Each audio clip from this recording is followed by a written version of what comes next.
The St. Louis Blues fell to the Edmonton Oilers. Hey, this is Brayden Chen. Subscribe to Locked On Blues. You're Locked On Blues, your daily podcast on the St. Louis Blues. Part of the Locked On Podcast Network, your team every day. And welcome back to Locked On Blues. I am your host of Locked On Blues, Haley Taylor Simon, talking to you all things about our St. Louis Blues here on the Locked On Podcast Network, your team every day. It is Monday, December 9th, and the Blues fell to the Edmonton Oilers. So we will talk about that 4-2 loss. The Blues still own the Oilers, let's be real. And then finally, is this a rebuild? I know what you're thinking. Don't make any judgments about what I am going to say. Just watch the episode and find out. However, before I go any deeper in today's episode, I want to let you know that today's episode is brought to you by Gametime. Download the Gametime app, create an account, and use code LOCKEDONNHL for $20 off your first purchase. The Blues did fall to the Edmonton Oilers 4-2 on Saturday night. And I know what you're thinking. Hale, how bad was it? Well, it was bad before it got okay. So in the first period, I have to say there was a little bit of hostility between Connor McDavid and Dylan Holloway. They got a little chippy with each other at one point, some pushing and shoving, which I was not surprised about in any single way. However, something embarrassing did happen. A Corey Perry goal. I know what you're thinking. Hale, what do you mean? How was that embarrassing? Nothing against Corey Perry. It was how he scored the goal, which was embarrassing. Bennington, by the way, was in net for the Blues. And Corey Perry was right by net, and he was able to deflect the puck right in with a feed from Nurse. And the problem is that I recall that there was a line change. There was something going on, and no one was there to defend. But it was just a bad goal. You know, like it's one of those goals where it's not on Binnington, it's just on the defense. That was the type of goal that it was. And of course, it was Corey Perry who scored it. I don't personally dislike him for any reason other than the fact that out of all people, it was Corey Perry. He's like that one person that lives rent-free in my head, and I don't know why. Obviously, you know, when it comes to him, there's the classic video of him walking out of the Winter Classic. Like, there's just so many, like, moments of Corey Perry that just live rent-free in my head.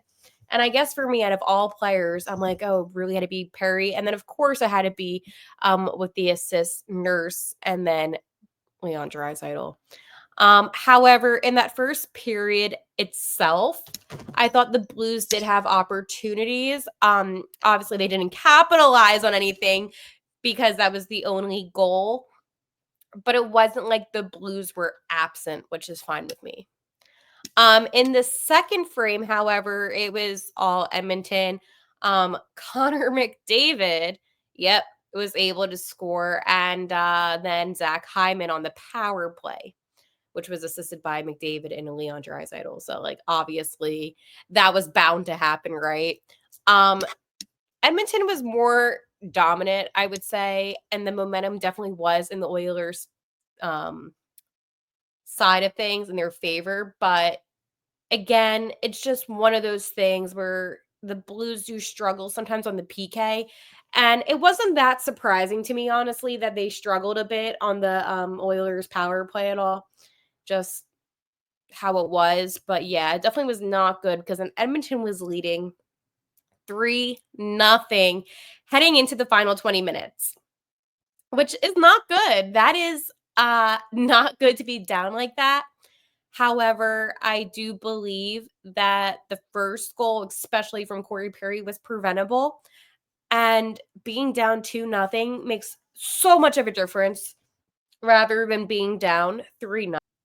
But luckily, the Blues were able to make it so they weren't going to get shut out, which to me says something about character in a way. So, anywho, about 5 minutes in, Dylan Holloway was able to score on his former team with Stuart Skinner in net. I thought this was very symbolic because fans were booing Holloway more than they were booing Broberg, which didn't make as much sense to me in a way, but I'm like, okay, you do your thing. However, I'm a certified Dylan Holloway supporter through it all since he's become a Blue. So for me, I'm like, oh, how symbolic. And I did tweet on Locked On Blues. I literally said, all I need is a Holloway or Broberg goal tonight at this point, and Holloway scored. So I was satisfied, I would say. And then, of course, on the assist, by the way, it was fed to him by Robert Thomas and then Colton Parayko at the secondary. Then about 7 minutes later, the Blues had a power play. And guess what? They scored a Blues power play goal. It's kind of like they're getting good at this. Yeah. Jake Neighbors scored. It was assisted by Kyrou Mbushi with the secondary assist. So then that made the game a 1-goal game. However, Edmonton was able to get their 4th goal just less than a minute later, and that gave them a 4-2 lead, so a 2-goal lead again, and that was that. So that's how the game went. I know what you're thinking. Hale, this team's not good again because Edmonton's not having the best season. Okay, but the Blues were able to show you that they are capable of scoring, that they are capable of maybe trying to come back a little bit. And I think that's the one thing that you need to take away if you felt maybe in any sense, I don't know, just you can't be so negative about it. At the end of the day, yeah, it's unfortunate, right? But I was proud that the team was able to capitalize on a power play. I think that's really good for them. And at the end of the day, it was the Blues that messed them up, okay? It wasn't necessarily Edmonton outplaying them in a sense. I think the Blues just kind of, I don't know, it was very weird, right? The whole entire game. But at the end of the day, it is what it is. The Blues, they need to finish. They outshot the Oilers 31-22, but they weren't able to finish. The Blues also had a lot of long shifts. And that's the frustrating part about it is that they weren't necessarily playing awful. It just ended up being that they were just making these sloppy errors that can all be fixed, literally can be fixed. But yeah. Just even by the way, the McDavid goal, I believe it was because Philip Broberg, this is what I'm recalling, tried getting the puck out, right? And somehow it hit Parayko, and then McDavid was able to get it. So that's how he was able to get that goal against Binnington. So again, it's sloppy mistakes. Do I think that this team is a bad hockey team? No, I don't. I think that this team just needs to correct some of the mistakes that they made and move on from it. At the end of the day, I know what you're thinking. Hale, this isn't good. This is really bad. I understand how it might look, but again, it's just an unfortunate situation. And I know that there's so many Connor McDavid lovers, and I get it. I really do get it. But the Blues were literally playing sloppy. I don't know why, maybe because of the road trip and they just exerted a lot of effort already in some of their games. But it wasn't like this is who the Blues are. And I just wanted to kind of point that out. Okay. I'm going to take a pause, and then we're going to talk about why the Blues still own the Oilers, because I believe that they do, and so should you. But first, I want to talk to you about my friends over at Mint Mobile. I love a great deal as much as the next guy, but I'm not going to crawl through a bed of hot coals just to save a few bucks. It has to be easy, no hoops, no BS. So when Mint Mobile said it was easy to get wireless for $15 a month with the purchase of a 3-month plan, I called them on it. Turns out it really is that easy to get wireless for $15 a month. The longest part of the process was the time I spent on hold waiting to break up with my old provider.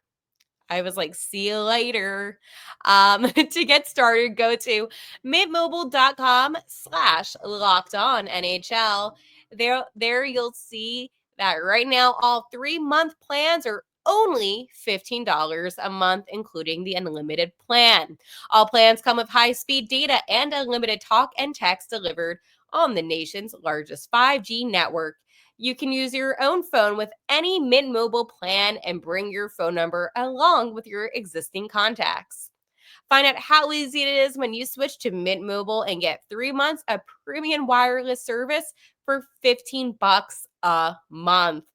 To get this new offer and your new 3-month premium wireless plan for $15 a month, go to mintmobile.com/lockedonnhl.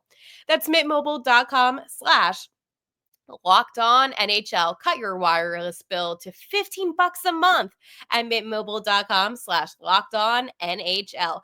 $45 upfront payment required. New customers on first 3-month plan only. Speed slower above 40 GB on unlimited plan. Additional taxes, fees, and restrictions apply. See Mint Mobile details for more. The Blues still own Edmonton. That felt like a WWE promo, but they do. Let's be for real. I loved all the angry and upset Oilers fans booing the whole entire time. I thought it was fun. I thought it was great. Um, I understand the frustration, but that's with your own ownership. That's with your own management of your team. That's not on Dylan Holloway, and that's not on Philip Broberg. And I will defend that. Every single time those boys took a shift on ice, I heard boo, boo, boo. But they're thriving in St. Louis. Like, they're playing great hockey, especially Dylan Holloway. I don't understand the jealousy from Oilers fans right now because you literally have one of the best hockey players. Look, I'm complimenting you. You have one of the best hockey players in Connor McDavid and Leon Draisaitl. You have a great goalie in Stuart Skinner. You have great players. Corey Perry. But you do have great players. So why do you care about these guys that you supposedly are cool with them not playing for your team because they don't represent oil country? Like, you know what I'm saying?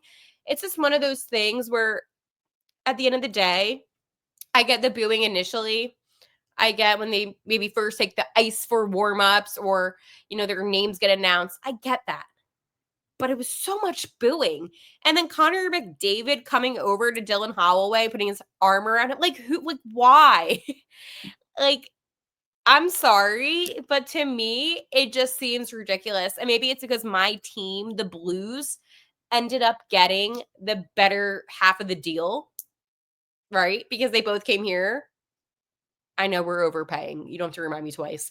But it just is so ridiculous, the booing and all the Oilers fans upset. Like, you got one of our guys, okay? You got Kapanen. Aren't you happy? I know Sammy, his dad was a better skater, but I'm just saying, like, you still got a first rounder. So, like, there's that. You don't hear us booing. We didn't want him. But, yeah, the whole entire narrative, it's old, okay? It is old. You should be upset with your own people. And I try to explain that, right? Like, I'm trying to be very realistic about why I feel the way that I feel and It's just this whole big soap opera. It's this drama that Edmonton fans and Edmonton media came up with. And I'm saying it for how it is. I mean, I understand. I do.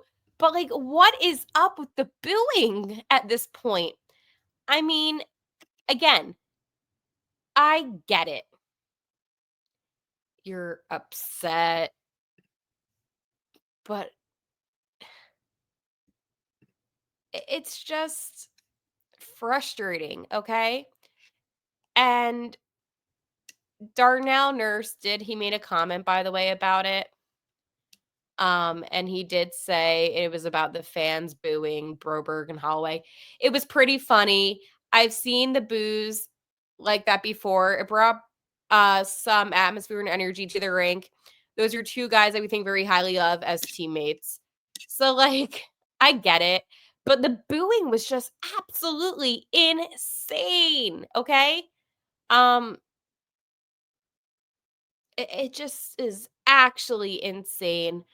And that is why I think Edmonton fans need to relax, need to chill. Like, you don't maybe understand why you're booing. Um, I believe it was Philip. But when you have players that are upset with the money they're being offered, yeah, like money talks. Yeah, opportunities talk. Yes, it is so cool that they got to play with some of the greatest players, right? With the McDavid and Draisaitl, 100%. But St. Louis was better for them personally. Oh, it's a team sport. Okay, players get traded and they move and they leave all the time. And if the Edmonton Oilers, your people, really wanted them to stay in Edmonton, they would have given them the money. And they didn't. They had a long time to do that. I mean, think about it. All of this took place this summer, and the Oilers could have extended these guys. They could have done something even during the season or right after the season.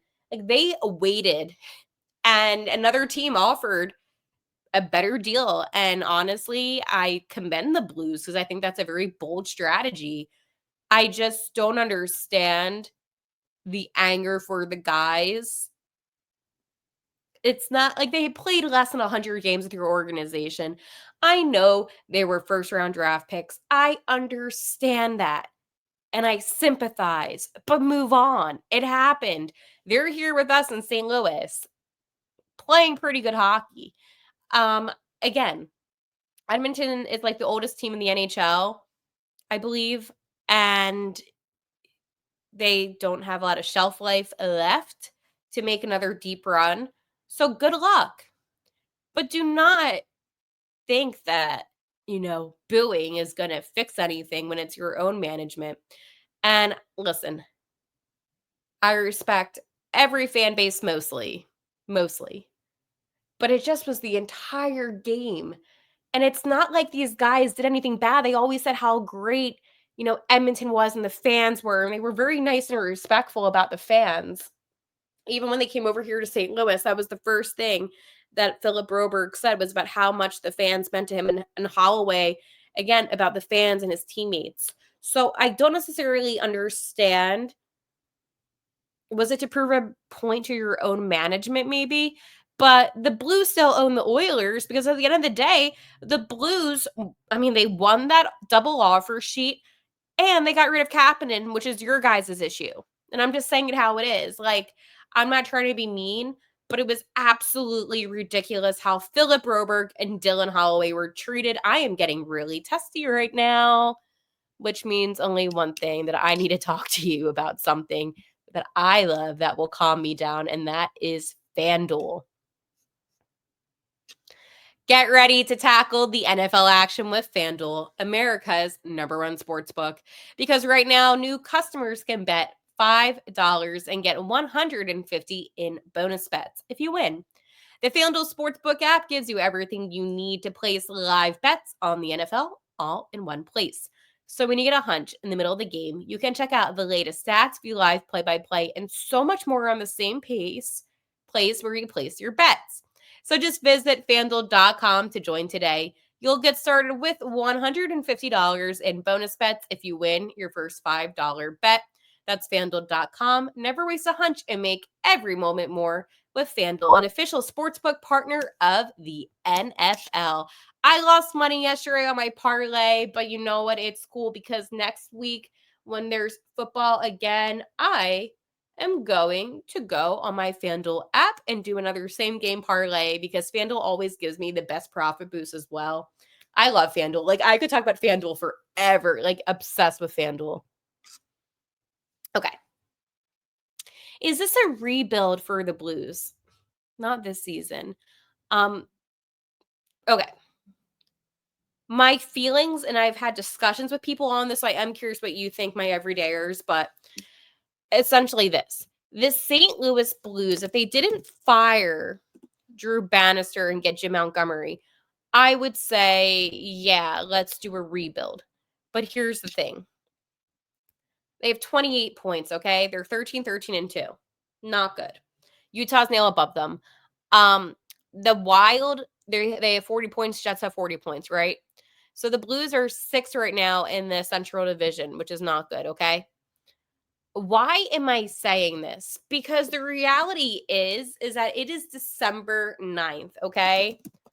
And I know a lot can change. I know that we have plenty of time. And again, I'm very cognitive. I'm aware of that, okay?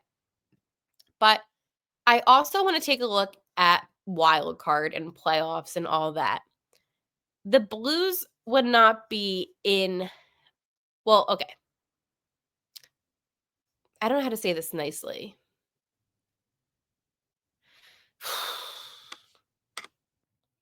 The Blues are not a good enough team. They are not a good enough team. They are 21st right now in the NHL out of the 32 teams. The Philadelphia Flyers above them at 22 and the Islanders above them at 19. They are a bottom team. Bottom 11, okay? Realistically speaking, again, I'm trying to be nice, but realistically speaking, it doesn't seem like that's what they're projected to do. Like, they're even out of the wild card by a couple spots. So I would say by January, like end of January, beginning of February, if they're not in a good position still, do a rebuild. That means be active during the trade deadlines. Like, I'm going to get more into this as we go on, but I also need a reality check. Despite how well the Blues have been playing, they are in a position where it's possible for them to be okay and to be a contending team for the playoffs, or they're going to be in a position where they end up the same as last season, which is what we don't want. We don't want to be the best worst team because that means that we get the 16th overall draft pick. I believe that's what it was. Yes. So you want to be at least in like the top 7, preferably top 5, preferably overall number 1. But will that happen? I don't believe so because the Chicago Blackhawks, they do have 18 points. The Predators have 20. The Ducks have 23. The Sharks have 25. And the Blues have 28. But that's only in the West. So when you factor in, and I'm not going to tell you like the whole entire thing. But when you factor in like some of these other teams, like you have the Penguins that are struggling, the Blue Jackets, the Senators, the Sabres, Sharks, Red Wings, Ducks, Canadiens, Preds, Blackhawks, like Flyers, and then Blues. Yeah, there's a little bit more of it's a little bit more difficult to be as bad, but 11th is not horrible. I mean, it's not great. It is insane, though, the NHL right now. The Capitals, the Wild, and the Jets, they all have 40 points, which is crazy. Oh, my goodness. Well, at least we won the Stanley Cup not too long ago, and that's how I'll end today's episode on a positive note. All right. I will talk to you all tomorrow, and like always, let's go Blues.